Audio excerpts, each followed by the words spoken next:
repleta de gente, pero vienen aumentos y vamos a hablar con David Miazo, que es economista, para ver de qué se trata y por qué lado viene. Porque hay algunos que generan mucha preocupación, entre ellos los alquileres a la hora de renovar, con esta nueva ley que es espantosa, nadie la quiere, que salió realmente todo muy mal. Hay gran preocupación, pero también hay otros aumentos. ¿Cómo te va, David? Un gusto que estés con nosotros, ¿eh? Muy buenas tardes, un gusto estar conversando con vos y con tu equipo. Un abrazo muy grande. Bueno, arrancamos. ¿Qué son? ¿Los aumentos de febrero? Son los aumentos que se vienen en febrero y en marzo. Ajá.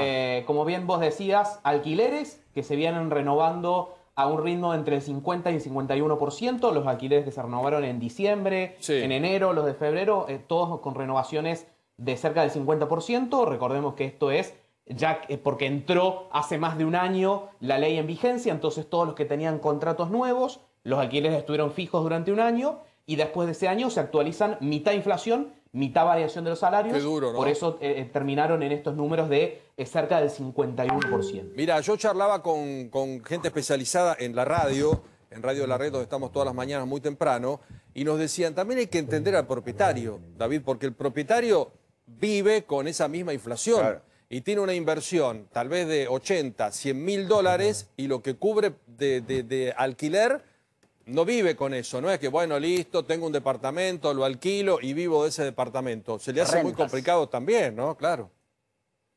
Sí, sí, tal cual. De hecho, cuando miramos los alquileres en relación al valor de las propiedades, están en mínimos históricos. Una relación lógica de inversión inmobiliaria sería un periodo de recupero de 20 años, es decir, que yo con el alquiler mensual recupere el valor de la propiedad en 20 años y hoy en el mayor de los casos estamos en cerca de 40. Claro. Pero bueno, lo que pasa con los alquileres es lo mismo que pasa con muchas otras cosas, donde los ingresos están muy deteriorados respecto al valor de todas las cosas de la economía, los alquileres, los autos y cualquier tipo de producto de supermercado. Bueno, tenemos entonces alquileres, ¿qué más?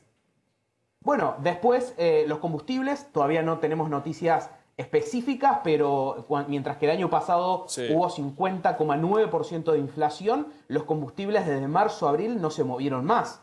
Entonces ahí hay un acumulado de prácticamente cerca de 8 o 9 meses de atrasos en el precio de los combustibles, que además se empiezan a sumar subas del precio a nivel internacional con todo este conflicto que ustedes ya fueron conversando. Entonces, con los combustibles, tarde o temprano, algún ajuste va a empezar a haber. En general, cuando se empiezan con los ajustes, se empieza con un 5 o 6 mensual y en cuestión de un par de meses se actualiza. Así que eso seguramente es algo que se va a venir durante febrero y marzo.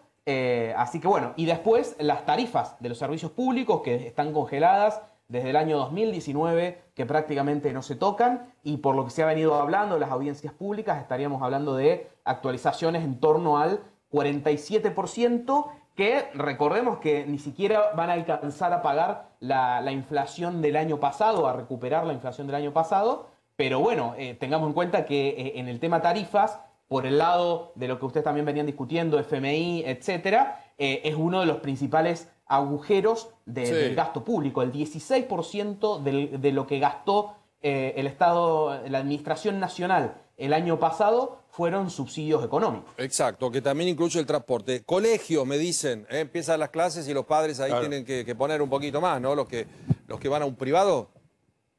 Sí, colegios también vamos a tener actualizaciones cercanas al 50%, también al ritmo de la inflación y al ritmo de las paritarias que se van a empezar a negociar, que muy probablemente ninguna, por lo menos de los gremios más grandes, esté por debajo del 40-45%, después de haber venido de un año del 51% casi de inflación y entrando en un año con una estimación del 55%. Entonces se vienen las actualizaciones de las cuotas y después de las inscripciones o las matrículas iniciales que ya nos vamos a empezar a enterar ahora durante febrero cuando se empiece a informar a las padres. Algunos dicen no quiero ni escuchar, que me voy de vacaciones, después cuando vengo vemos qué hacer.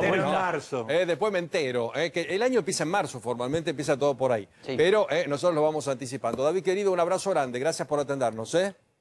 Un gusto conversar con ustedes siempre. Hasta luego, muchísimas gracias. La señora